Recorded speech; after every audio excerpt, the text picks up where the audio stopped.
Dear Kuya Melo, ako po si Luningning, 27 years old, taga Quezon City. Matagal ko na pong sinusulat ito sa puso ko, pero ngayon lang ako nagkaroon ng lakas ng loob na ilahad ang aking kwento. Sana po ay makinig kayo, at sana po ay makatulong ito sa kahit na sinong nakakaranas din ng tunay na pagmamahal at sakit sa puso.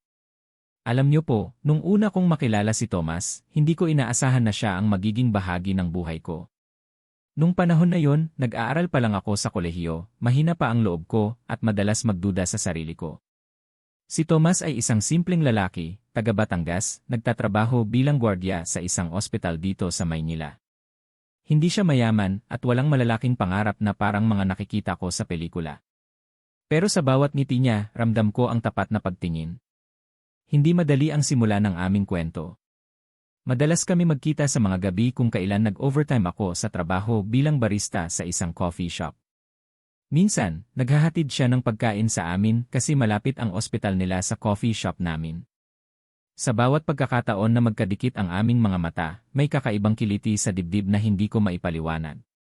Parang may musika sa hangin tuwing ngumiti siya sa akin. Ngunit, alam niyo po ba, na kahit na ganoon ang naramdaman ko, may mga panahong kinatakutan ko siya. Kinakatakutan ko na baka hindi niya ako mahalin ng ganoon din sa panahon ngayon, ang dami ng pangyayari na nagpapakita na di lahat ng pag-ibig ay nagtatagal.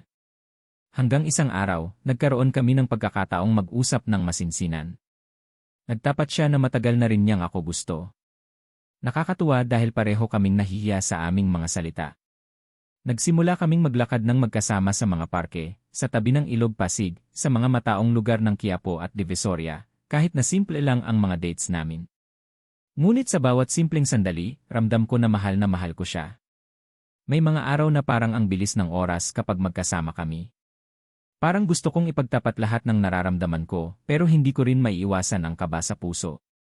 Alam niyo po, isa sa mga pinaka-memorable na araw namin ay noong dumalaw kami sa Tagaytay. Napakalamig ng hangin, at sa tuktok ng Taal Volcano, tinanong niya ako kung gusto kong maging kanya. Hindi ko po inakala na magiging ganun ang sagot ko o yes ng buong puso. Pero tulad ng ibang mga kwento, hindi palaging madali ang lahat. May mga pagsubok na dumaan, ang layo ng aming mga pamilya, ang mga trabaho na palaging abala, at ang mga insecurities na hindi maiiwasan. Isang araw, may nangyari na ikinasira ng aming relasyon. Hindi ko po alam kung paano nagsimula, pero biglang naging malamig siya sa akin. Napansin ko na parang may tinatago siyang malaki. Nang minsang mag-usap kami, nalaman ko na may mga problema siya sa pamilya, at may iba siyang mga obligasyon na hindi niya sinasabi. Nasaktan po ako, hindi dahil sa mga problema, kundi dahil hindi niya ako isinama sa mga ito. Sa puntong yun, nagdesisyon akong bigyan siya ng panahon at espasyo. Naisip kong baka kailangan niyang ayusin ang sarili niya. Nang lumipas ang ilang buwan, naisip niya akong tawagan. Hindi madali ang naramdaman ko nang muli kaming nagkita. May lungkot sa mga mata niya at may hinanakit din sa puso ko. Pero sa pagkakataong iyon, nag-usap kami ng bukal sa loob. Na-realize namin na kahit gaano man kalalim ang problema, ang pagmamahal namin ang pinaka-importanteng bagay. Nagdesisyon kami na simulan muli, mas matatag, mas matapang. Alam niyo po, minsan ang pag-ibig ay parang ulan, may mga bagyo, may mga unos. Pero sa huli, siya ang nagbibigay buhay at nagpapasariwa sa ating mga puso. Hanggang ngayon, pinapangarap namin ang isang simpleng buhay. Hindi kami mayaman, ngunit masaya kami sa piling ng isa't isa. Hindi naging madali ang muling pagsisimula. Parang kami ay naglalakad sa gitna ng malakas na ulan, mas masakit, pero mas malakas ang hangarin na manatili sa piling ng isa't isa. Pagkatapos naming mag-usap, nagdesisyon kami na magbigay ng mas maraming oras para sa isa't isa. Nagsimula kaming magplano ng mga simpleng lakad, mga araw na walang iniisip kundi ang aming pagmamahalan. Isang araw, nagpunta kami sa Intramuros, doon sa Fort Santiago. Doon, habang nakatayo kami sa tabi ng lumang pader, sinabi ni Tomas na gusto niyang maging kasama ko habang buhay. Hindi ko po maipaliwanag ang tuwa na naramdaman ko. Parang tumigil ang mundo at kami lang ang umiiral. Ngunit, hindi pa doon natapos ang aming mga pagsubok. Ilang buwan pagkatapos noon, dumating ang panibagong problema. Nagkasakit si Tomas. Isang biglaang pag-atake ng alta presyon na halos hindi namin mapigilan. Ako ang naging tagapag-alaga niya. Sa ospital, sa gitna ng mga beep ng mga machines, nakita ko kung gaano siya kahina. Nakita ko rin kung gaano niya ako kailangan. Doon ko na-realize na ang pagmamahal ay hindi lang sa magagandang araw, kundi pati sa mga oras ng kahinaan. Hindi ko po maipaliwanag kung paano ko nagawang tumagal sa mga panahong yon. Pero ginawa ko dahil mahal ko siya. Hindi ko siya iniwan, kahit na parang nasasakal na ako sa bigat ng responsibilidad. Sa ospital, nakilala namin ang mga taong tunay na kaibigan. Mga doktor at nurse na hindi lang basta nagtatrabaho, kundi nagsilbing pamilya namin. Dito ko nakita ang totoong kahulugan ng pagmamahal, hindi lang ito romantic, kundi pagmamalasakit sa bawat isa. Isang gabi, habang nagpapahinga si Thomas, tinawagan ako ng kanyang ina. Nagpasalamat siya na nandyan ako sa buhay ng anak niya. Hindi ko po akalain na magiging parte rin ako ng pamilyang ito, isang pamilyang puno ng hirap, pero mas matibay ang samahan. Habang nagpapagaling si Thomas, nagdesisyon kami na magkaanak. Alam namin na marami pa kaming haharapin, pero handa kaming maglakbay ng magkasama. Ngunit hindi po laging naging madali ang lahat. May mga pagkakataon na nag-aaway kami dahil sa stress at takot. Isang gabi, nag-away kami ng todo. Parang wala ng pag-asa. Napagod kami sa mga problema at nagduda kung kaya pa ba namin ang lahat. Pero nang makita ko ang luha sa mga mata ni Thomas, naalala ko kung bakit ko siya mahal. Naghanap kami ng kapayapaan sa isa't isa at nangako na kahit ano pa ang dumating, hindi na kami susuko. Ngayon, mas matatag kami. Mas nagmamahalan. Hindi kami perpekto, pero ang bawat araw ay isang bagong pagkakataon. Lumipas ang mga buwan, naging mas abala si Thomas sa trabaho. Kailangan niyang mag-double shift para masuportahan ang aming maliit na pamilya. Ako naman ay nagpatuloy sa pagtatrabaho sa coffee shop, pero nag-enroll din ako sa night class upang makakuha ng scholarship at makatapos ng kolehiyo. Hindi naging madali ang aming sitwasyon. May mga araw na pagod kami, halos mawalan na kami ng lakas at pag-asa. Ngunit sa kabila nito, hindi kami nawalan ng panahon para sa isa't isa. Isang gabi, habang nag-uusap kami sa balkonahe ng aming munting apartment, sinabi ni Thomas. Tiningnan ko ang mga bituin kanina, Luningning. Alam mo ba? Parang tayo sila, kahit na iba-iba ang pinanggalingan, sabay-sabay pa rin kumikislap.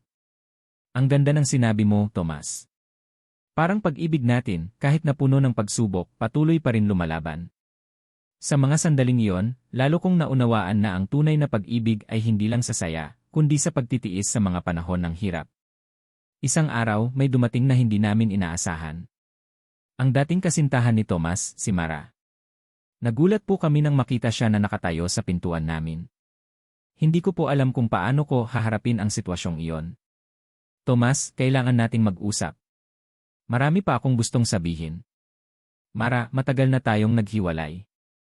May buhay na ako ngayon at gusto kong maging tapat sa sarili ko at kay Luningning. Mara, kung may dahilan kang ibigay, sana sabihin mo na lang ng diretsyo. Pero sana rin ay respetuhin mo ang buhay na binubuo namin. Hindi ko po maipaliwanag ang mga emosyon na bumalot sa akin sa gabing iyon, takot, galit, lungkot, pero higit sa lahat, determinasyon na ipaglaban ang aming pagmamahalan. Pagkatapos ng gabi na iyon, nagkaroon kami ng maraming pag-uusap ni Thomas tungkol sa aming mga pangarap, takot, at mga pangako. Natutunan kong mahalin siya hindi dahil perpekto siya, kundi dahil totoo ang kanyang nararamdaman at handa siyang magbago para sa amin.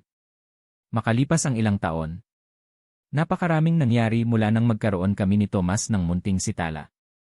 Ang buhay ay tila isang roller coaster, puno ng saya, takot, at mga pagkakataon na kailangan naming magdesisyon ng sabay. Ang pagiging magulang ay hindi biro. Maraming mga gabing walang tulog, mga iyak, at pagod na pilit pinipigil. Ngunit sa kabila nito, walang katumbas ang saya na nadarama ko tuwing nakikita ko ang ngiti ni Tala.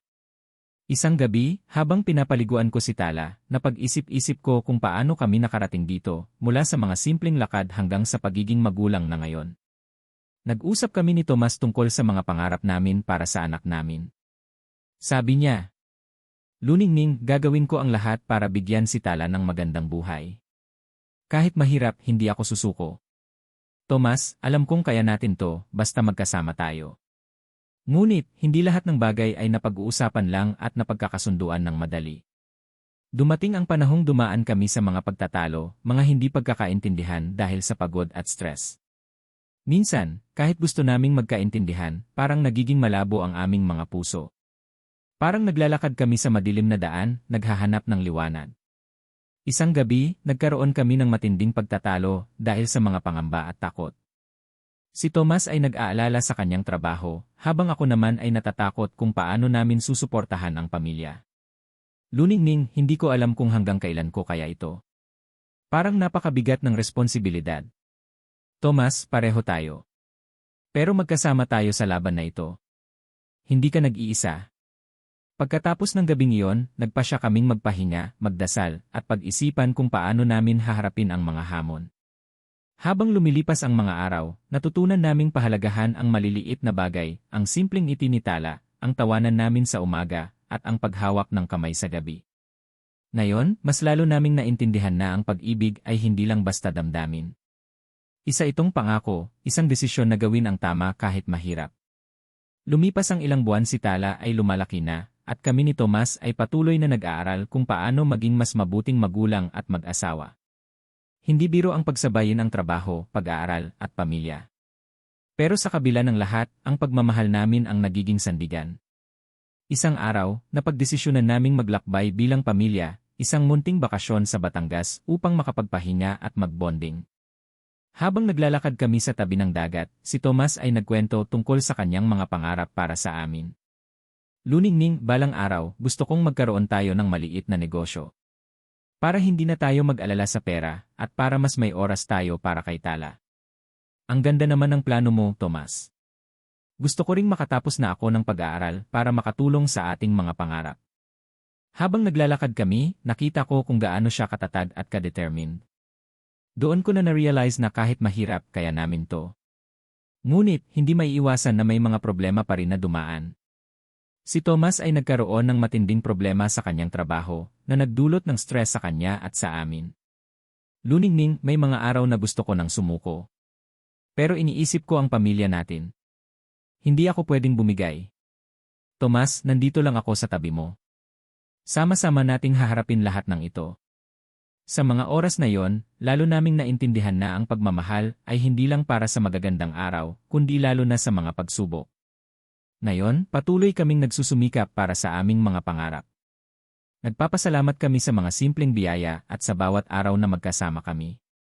Hindi ko po akalain na darating ang panahon na ang mga simpleng problema ay magiging malaking pagsubok para sa amin.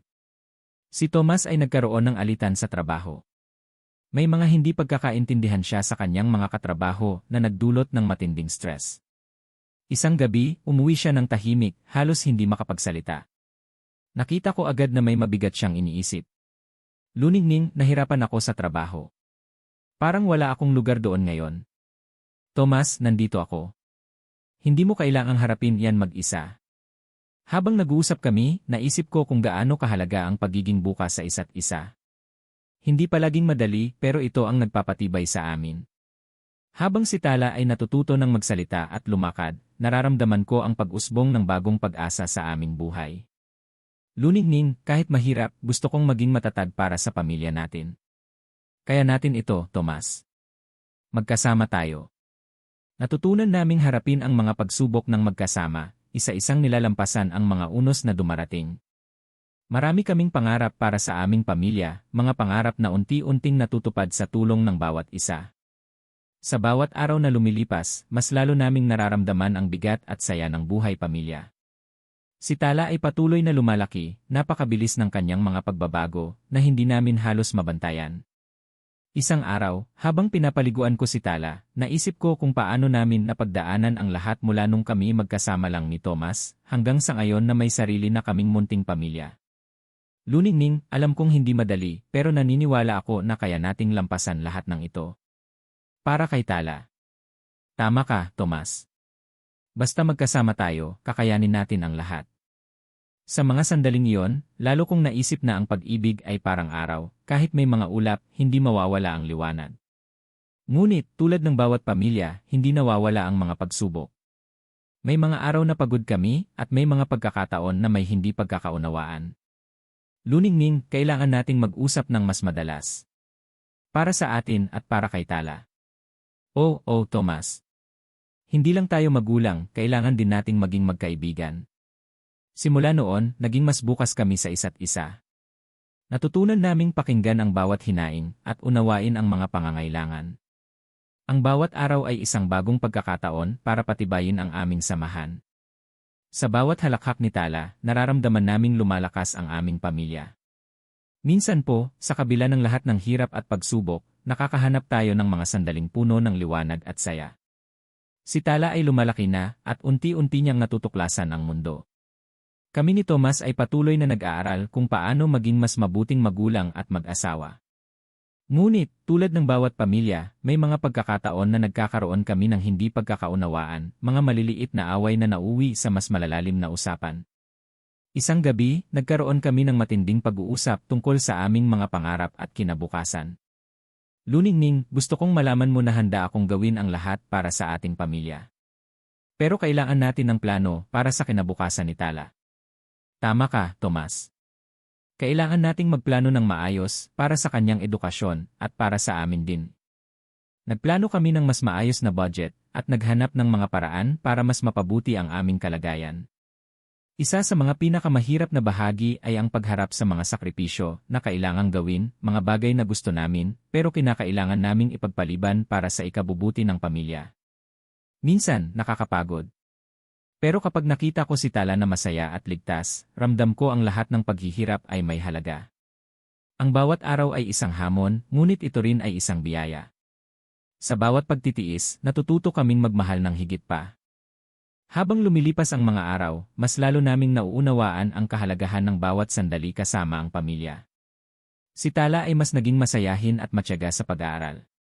Nakakatuwang makita siyang natututo ng mga bagong salita at nag-explore sa paligid.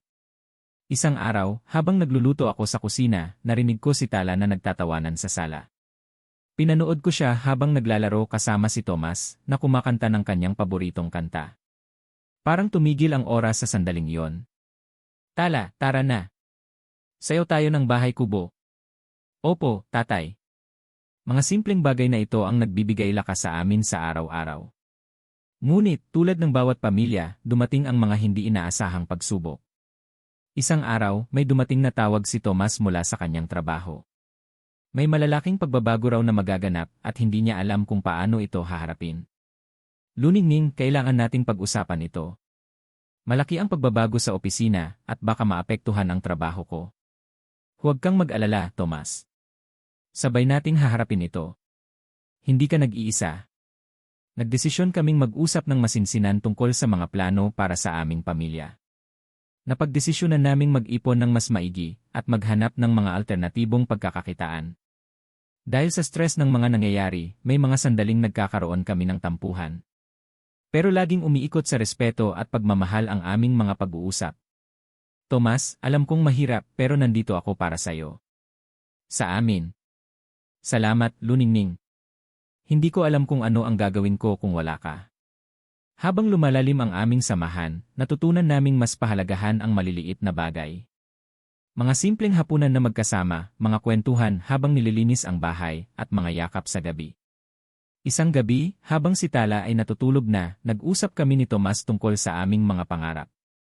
Balang araw, gusto kong magkabahay tayo, at magkaroon ng maliit na hardin para kay Tala. Gusto ko rin yan, Tomas. Isang bahay na puno ng pagmamahal. Minsan po, ang buhay ay puno ng mga pagbabago, may mga pagkakataon na kailangan nating bitawan ang mga bagay na mahal natin para sa mas magandang bukas. Si Tomas ay nakatanggap ng oportunidad na lumipat sa ibang trabaho, isang mas malaking hamon pero may mas magandang pasimula. Napag-usapan namin ng maigi ang desisyon. Alam naming hindi ito madali, magkakaroon ng mas mahaba siyang oras ng trabaho, pero ito rin ang magiging daan para sa kinabukasan namin. Luningning, kailangan ko itong subukan para kay Tala. Alam kong mahirap pero kailangan nating magtiwala sa sarili at sa isa't isa. Tomas, nandito ako. Suportado kita sa lahat ng hakbang mo. Ang paglipat na yon ay hindi naging madali, maraming gabi na si Tomas ay pagod na pagod at kami ni Tala ay namimiss siya. Ngunit sa kabila ng lahat, mas lalo naming napatunayan na ang pagmamahal ay higit pa sa mga oras na magkasama, ito ay tungkol sa pagtitiwala, pangunawa at pagtanggap sa mga sakripisyo. Tala, kahit hindi palagi nandito si tatay, mahal na mahal ka niya. Habang si Tomas ay nag-adjust sa bagong trabaho, ako naman ay patuloy na nagsusumikap sa pag-aaral para mas matulungan ko ang aming pamilya. Napagtanto namin na ang pamilya ay hindi lang sa pagiging magkasama sa bawat sandali, kundi sa pagdadamayan kahit na magkakalayo. Luningning, hindi man tayo palaging magkasama, ang puso natin ay laging nagkakaisa. Tomas. Ang pagmamahal natin ay sapat na gabay. Mga kababayan, sana ang kwento namin ay magbigay inspirasyon sa inyo. Huwag matakot sa pagbabago dahil sa dulo nito may pag-asa at bagong simula. Ngunit sa kabila ng abala, hindi nawawala ang aming mga pagtatalo. May mga araw na pareho kaming pagod at hindi nagkakaintindihan. Minsan, parang ang distansya ay hindi lang pisikal kundi emosyonal. Luningning, pasensya na kung minsan ay di kita masyadong napapakinggan. Gusto kong maging mabuti sa'yo pero pagod na ako. Tomas, naiintindihan kita. Gusto ko rin na maging maayos tayo pero minsan kailangan din nating magpahinga at mag-usap ng totoo. Napagtanto naming mahalaga ang komunikasyon, kaya nagdesisyon kaming maglaan ng oras para sa isa't isa kahit busy kami. Isang gabi, nagplano kami ng simpleng date, nagluto kami ng paborito naming pagkain at nanood ng pelikula sa bahay habang si Tala ay natutulog na. Alam mo, Luningning, parang unang pagkikita natin to, simple pero espesyal. Hahaha Tomas. Kahit gaano tayo ka-busy, mahalaga pa rin ang mga ganitong sandali. Ang pagmamahal ay hindi lang tungkol sa mga magagandang araw, kundi pati na rin sa pagtitiis at pag-unawa sa bawat isa. Ngayon, mas lalo naming pinapahalagahan ang bawat araw na magkakasama kami bilang pamilya. Marami po kaming napagdaanan nitong mga nakaraang buwan. Si Tomas ay unti-unting nasasanay sa kanyang trabaho, at ako naman ay mas lalo pang nagiging determinado sa aking mga pangarap. Isang malaking hakbang ang aming ginawa, nakabili kami ng maliit na lupa kung saan balak naming itayo ang aming tahanan. Luningning, ito na ang simula ng ating pangarap. Isang tahanan para sa pamilya natin. Salamat, Tomas. Hindi ko akalain na makakarating tayo rito. Bagamat masaya kami, may mga hamon pa rin na kailangang harapin, ang proseso ng pagbili, ang paghahanda sa pagtayo ng bahay, at ang mga gastusin na kailangang paghandaan. Ngunit kahit mahirap, alam namin na ang bawat hakbang ay para sa mas magandang bukas ni Tala. Luningning, kahit anong mangyari, magkasama tayo sa lahat ng ito. Sa mga panahong nagkakaroon kami ng pagod at pangamba, nagkakaroon kami ng mga sandali ng pagdarasal at paglalapit sa isa't isa. Lumipas ang ilang buwan. Nakatapos na kami ng bahay na matagal naming pinangarap, isang tahanan na puno ng pagmamahal at pagtitiyaga. Sa bawat sulok ng bahay na ito, naroon ang aming mga pangarap at mga alaala. Luningning, heto na tayo. Sa wakas, narito na ang ating tahanan para kay Tala at sa ating pamilya. Salamat, Tomas. Hindi ko makakalimutan ang lahat ng pinagdaanan natin. Sa wakas, narito tayo magkasama sa tahanan na nilikha natin. Sa buhay, natutunan naming ang pinakamahalaga ay hindi ang material na bagay, kundi ang pagmamahal at pagkakaisa ng pamilya. Si Tala ay lumalaki bilang isang masayahin, matalino, at mabait na bata. Nakikita namin kung paano niya pinagyayaman ang pagmamahal na itinanim namin sa kanya. Tala, tandaan mo palagi, sa bawat hakbang mo sa buhay, ang pagmamahal namin ang iyong lakas. Sana'y naging inspirasyon kami na kahit gaano man kahirap ang daan, kapag may pagmamahal, may pag-asa. Magtatapos man ang kwento namin dito, naniniwala akong ang tunay na pag-ibig ay walang katapusan. Ito ay patuloy na naglalakbay, lumalago, at nagbibigay liwanag sa bawat puso. Ako po si Luningning, nagpapasalamat sa inyo sa pagtanggap sa aming kwento. Magandang gabi po, at naway pagpalain kayo ng tunay na pag-ibig.